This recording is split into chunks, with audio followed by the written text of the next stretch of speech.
大家好。我们今天非常荣幸请到我们德国在台协会的帅哥，他目前是在我们就是德国在台协会算是实习的。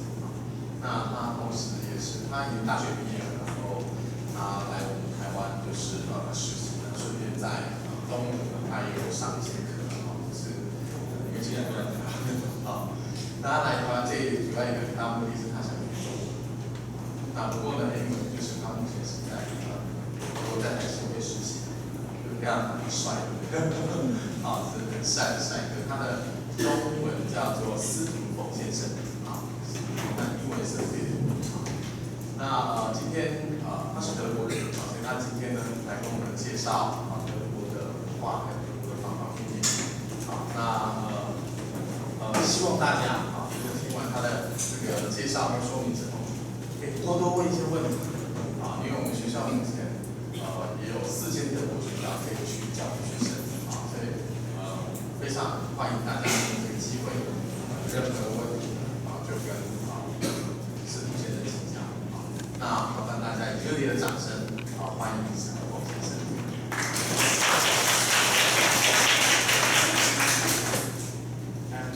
Yes, hello everyone. Good afternoon. My name is Philip.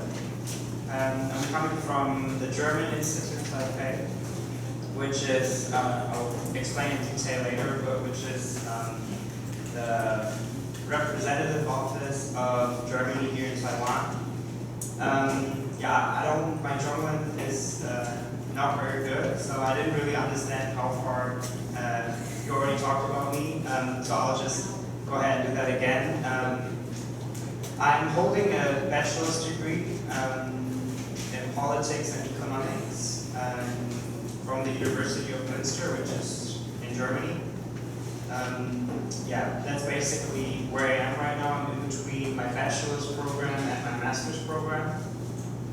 So within this gap year, maybe you're familiar with the term, I'm doing some internships, so I stay in Taiwan about 6 months. Before this internship, I was at the German trade office, also here in Taiwan, which is more for the German companies who are coming to Taiwan, or the Taiwanese companies who are seeking business in Germany. So it's kind of the office that connects German and Taiwanese enterprises. Now, the German Institute Taipei, which is the German term Deutsches Institut Taipei, is more for the political section. It's more the exchange between government personnel or anything that has to do with politics is related to this office. They also have a section for economy and cultural topics, but that's basically the overview of who I am and where I'm from. So I already mentioned I study politics and economics. So when I talk about Germany, there's so many topics I can talk about. There's culture, there's history. So I'm trying to cover a little bit of everything. But of course, I'm not an expert because I didn't study history or I didn't study culture. So I can only tell from my experience as a German citizen. So when you guys, I heard you from very different, you study very different fields, right? So maybe just for me to get an overview, is anyone studying something business or economics related here? Any business, economics, accounting, anything like that? Okay, no one. Great. Okay, so just screen in 2 or 3 people. What are you guys studying? What's your major? What's your major? Anyone? Engineering. Okay, engineering. Good. Anything else? Anything else besides engineering? Sorry? Computer science. Okay. See, anyone in the language? Anyone studying languages? English, German, anything? Language major? Anyone? Okay. All right, but interesting. Engineering, very, very big topic for Germany. Okay, let me go ahead. Let's start with what you guys already know about Germany. maybe if you think about Germany, you all have an image in mind or stereotypes in mind, as everyone has when we think about other countries. So yeah, maybe we start with this right here. Anyone ever seen this? Anyone ever heard what this one is? It's actually in our capital. It's the landmark of our capital. It's called Brandenburg Gate, and it's a big architectural landmark, and it's probably the most famous landmark in Germany since it's in the capital and right next to the parliament. So if you guys ever visit Berlin or Germany, this is the place to go. Okay, another topic that's big to Germany, you guys probably have in mind, is cars, right? In Taiwan, I was surprised the first time I came to Taiwan how many German expensive cars I can see here. Because I've been to quite a few places around the world, but I've actually never seen so many expensive German cars in a small area than Xini in Taipei. It's very amazing. Like almost every second car is Mercedes or BMW. Yeah, so cars are, for a long decade, very important topic in Germany, very important sector of the economy, because there are millions of people working in this industry in Germany. It's mainly in the southern part they have the factories, so BMW, Audi, Mercedes, the very expensive car brands, they're all in the south of Germany. But Volkswagen, maybe you heard of Volkswagen too, they're more in the northern part. So very big topic for Germany, very big for Germany's economy, is car industry. So this one actually is something I learned that it's what Germany is known for in Taiwan. I didn't even know in Germany. I know this Castle Neuschwanstein. Yeah, maybe you guys have heard of it. It's a castle in the southern part. It's of course very beautiful, and it's super full of tourists always. So I've never went, and I don't know anyone who actually went. It's basically a tourist thing, but yeah, it must be very beautiful from the pictures that I can see. And in southern Germany, there are quite a few castles. Yeah, it's still from the very old times. I'll get to the history later a little bit. Still from the very old times in Germany. Okay, I don't know if you guys heard of this one before, because this is famous in the United States, for example, for Germany. It's called the cuckoo clock. And what it does is, you guys see here, this one is a little door, and there's actually a little bird coming out when the clock sets on 12 o'clock. There's a little bird coming out of the door and screaming, and then goes back in for another hour. So it's kind of a fun thing to have, but I think it also gets very annoying after quite a while, because you don't want to hear this annoying bird every hour. Yeah, but it's what Germany is famous for, and actually a lot of people are ordering these clocks from abroad. I think more people are ordering from abroad than actually sell them in Germany. So yeah, kind of a fun thing. Okay, German beer. I think you guys are familiar with that one. I don't know, I haven't seen real German beer in 7-Eleven. I mean, Jason's and all these bigger supermarkets have, but the German beer I see at 7-Eleven is usually, it's an export product. It's maybe made for export, not so much that we consume it in Germany. But I call it real German beer, and you can definitely also get in Taiwan. So we export that all over the world.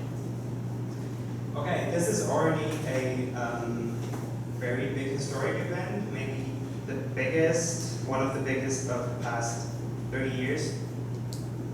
It's the fall of the German Wall.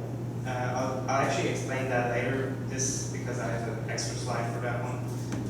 Yeah, but it's the separation of Germany in East and West was, Germany was reunited through this historic event, through the fall of the Berlin Wall.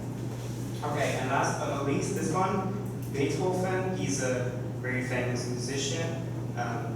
already lived a very, very long time ago, but his classical music is still what makes him famous today. Okay. So let me introduce the German Institute to you real quick. That's the organization, the representative office that I'm doing my internship right now. Yeah, this is where we are sitting in 101, 33rd floor. If you guys ever apply for a visa or something, that's all in there. So it's worth it to apply for a visa. You get to go out 101. Yeah. So this is the Ministry of Foreign Affairs of Germany has a lot of representative offices abroad. They're all reviewed, not in every country in the world, but in a lot of countries. You see in Africa, we don't have in every country a representative office. So what they do is sometimes one office is for several countries. So all in all, we have 153 embassies, which are usually located in the capitals, and they are also there for, let's say, government contact. So they actually contact the local government of the host country.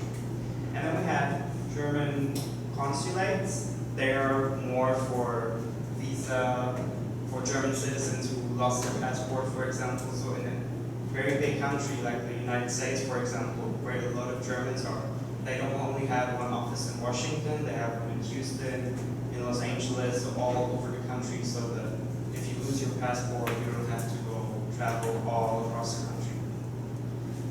Okay, then we have 12 missions at multilateral organizations, which is, for example, the European Union in Brussels or the United Nations in New York. We have one representative office in Palestine. We have one office in Taipei, which is officially not official. So it's a very, very unique situation here, which is, I know, a very sensitive topic. But we're glad that we're here, and we basically do in Taiwan everything we do in other countries too. It's basically just a name that's a little bit different, but yeah, that's the structure of the foreign ministry. So the German Institute Taipei always appears very uniquely on the structure. Okay, let's move on. This is the staff of the Federal Foreign Office. We have total 11,652 people working there, and about 3,000 working in Germany and 8,700 abroad. And if you look into the offices or embassies abroad, they're always separated in foreign staff and local employees. Foreign staff, the 3,000, are Germans who get sent to the host countries. So in this office, for example, we have 10 Germans who were sent from Berlin to Taipei to work here. But as you know, you cannot run an office in a foreign country without local staff. Most often Germans don't speak Chinese. They don't have the background that Taiwanese have. So of course there's always local staff in every embassy. So we have also 10 local workers, especially for the visa section. It's very important to have local people working there and helping you out. So basically the embassies have German staff and local staff. Okay, this is the Minister of Foreign Affairs of Germany, Mr. Maas. So it's basically the boss of the office, the minister. I think it's Taiwan's Mr. Wu, right? Yeah. So that will be his German counterpart. And this is the President of Germany, Mr. Steinmeier. Yes. Okay. So let me quickly run through the principles of the German foreign policy. What is the interest of Germany abroad? What is the interest of Germany in other countries in the world? Europe is a big part. Germany is part of Europe, part of the European Union, which is a network of 28 states.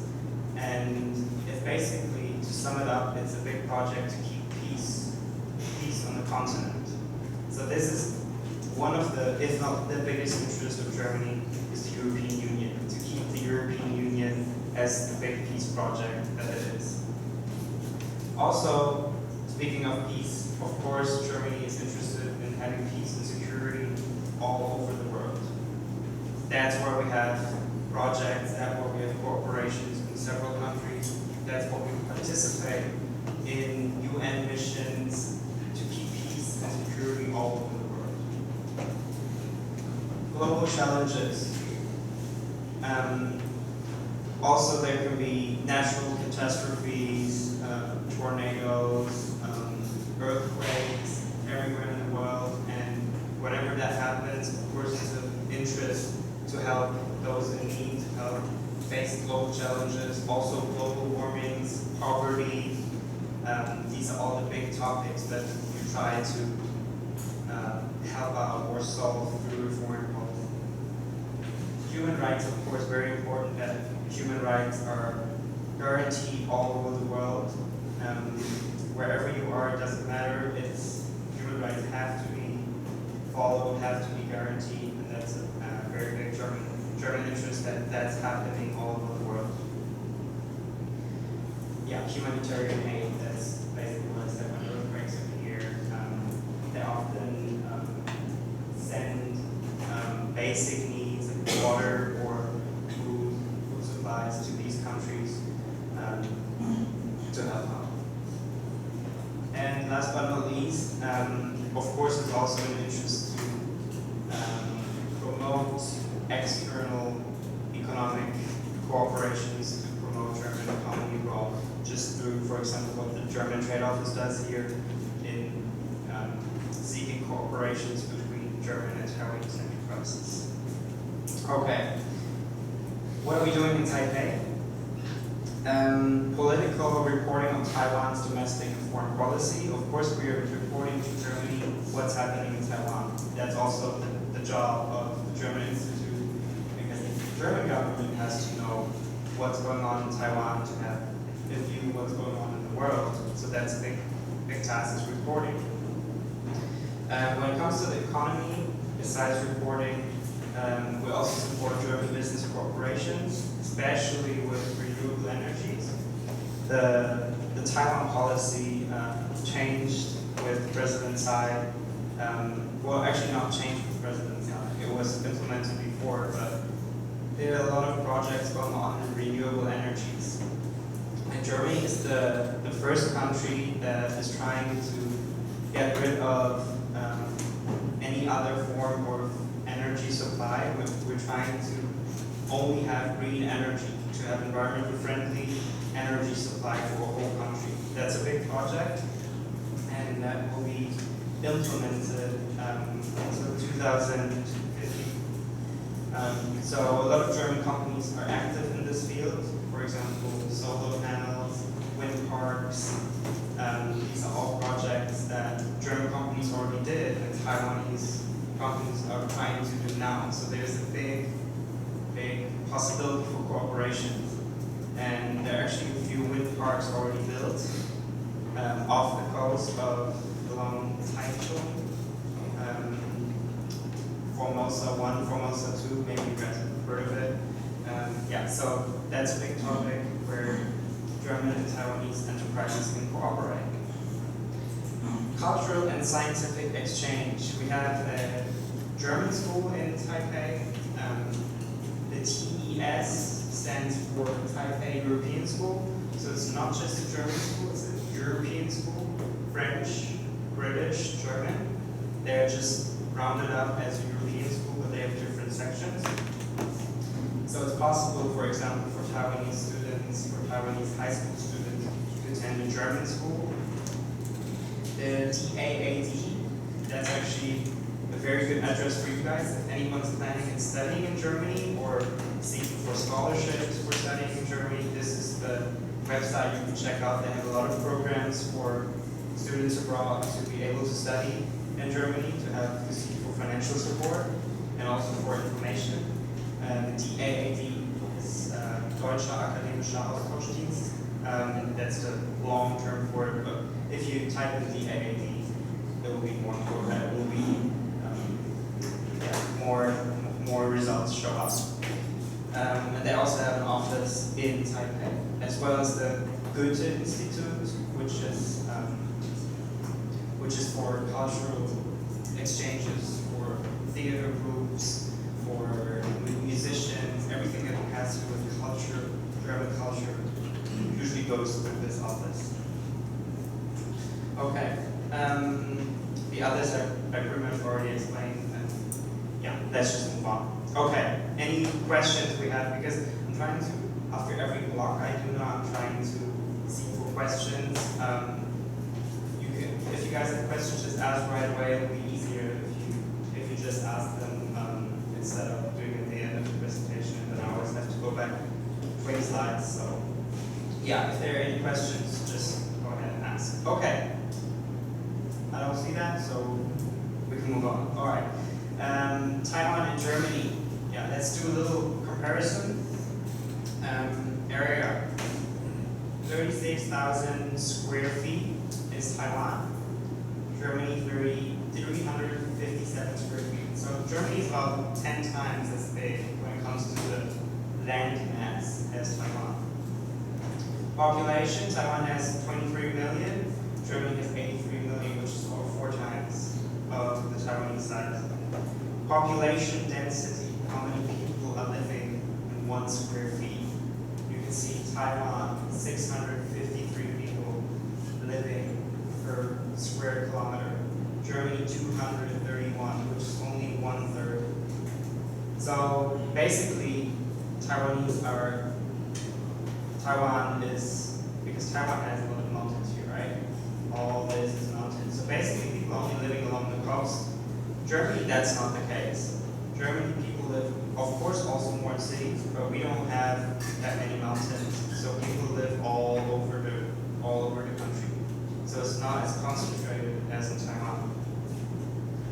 Okay, GDP. You guys know what the GDP, gross domestic product. That's what the yearly revenue of a country is. Because I know not everyone comes from that field, so just making sure. So yeah, Germany is about 6 times as big. Usually the full revenue doesn't really say that much. You have to look at the GDP per capita. How much does one Taiwanese average make per year? That's what this number says. And how much does one German citizen in average of course make per year? And there it says Germany is about twice as much. But you also have to take into consideration, in Germany, products are so much more expensive than here. So with 25,000 US dollars per year, I can buy already a lot of things in Taiwan. In Germany, I couldn't buy that much.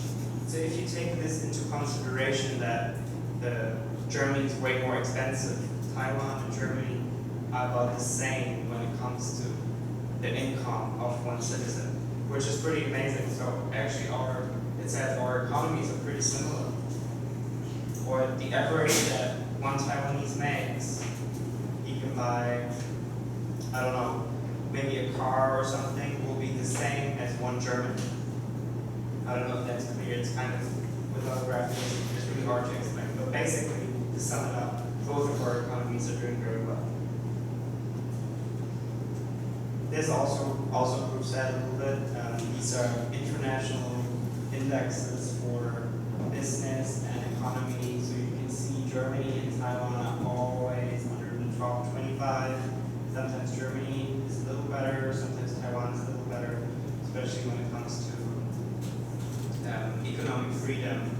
Yeah, economic freedom, Taiwan is pretty good when it comes to economic freedom. Okay, the trade between Taiwan and Germany. We have a growing trade between our 2 countries. Because the business environments are very, very favorable for opening their economies up for other countries. So all in all, Taiwan is Germany's 5th largest trading partner in Asia, which is pretty big considering they're big countries like China, for example. On the other way around, Germany is Taiwan's first trading partner. It's #1 trading partner in Europe. Not the overall #1 trading partner, but in Europe, we're the biggest trading partner. That also shows how close the connections between the two countries are. So what does Taiwan mainly export, bring to Germany? It's mainly electronics, machinery, and transport equipment. And what do we usually import from Taiwan? It's chemicals, transport equipment, and machinery. That's basically the overview over the economies. Okay, let's check something a little bit more catchy for the daily life. Weather. Taiwan. Well, we have to look at cities. Okay, Taipei and Berlin.